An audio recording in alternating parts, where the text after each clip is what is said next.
Terrell Barber started playing football when he was a little boy, but the West Florence senior has missed a few games this season due to a head injury.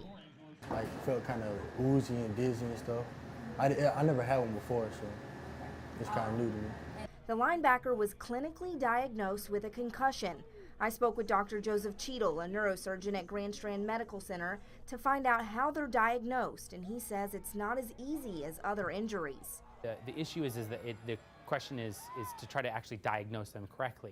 And so for these patients, you oftentimes look for those types of things where they have a headache, they had a high impact injury, so either a fall or a football injury or being hit in the head by like a soccer ball, and they have things like dizziness, numbness or tingling in their arms or legs, double vision, blurry vision, changes in vision. People will often experience other neurological changes, including loss of consciousness, nausea, and vomiting. Dr. Cheadle says the most difficult part of diagnosing concussions is that symptoms don't always show up immediately. They can happen either minutes or even days later. And then the symptoms can change over time. So you may have some symptoms at the beginning, and then days or weeks later you may have different symptoms, and they can last in post-concussive syndromes for up to 6 to 8 weeks. Cheadle says the main issue with youth head injuries is whether kids should return to play. And he says that's where sideline exams are critical to look for any changes in mental status, including confusion and amnesia. After they have a concussion, no return to play that day. That's new on the newest guidelines. I called the South Carolina High School League to find out if their guidelines match the newest American Academy of Neurology guidelines, and they do. West Florence High School's athletic department says the changes the high school league made 2 years ago, requiring coaches to take an online concussion course even before the season starts, are crucial to promoting awareness about youth head injuries. They have to pass the test, give a copy of it to their athletic director, and it's very important because it makes everybody aware. We're not going to have a coach out there that does not know how to deal with concussions. West Florence High School does baseline testing on all athletes.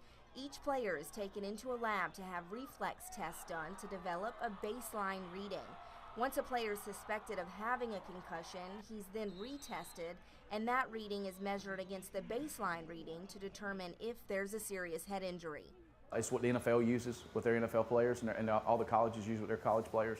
Every kid has to take it, and then once we think they have a concussion, they take the test over again, and that measures how bad or how severe the concussion is. Coach Woodbury says he watched concussions on the rise in the NFL and wanted his school to be more proactive. It's a game I love and want our kids to play it, and want my kids to play it, my own kids, and we had to do something to improve the safety in the game so that we keep playing at a very high level.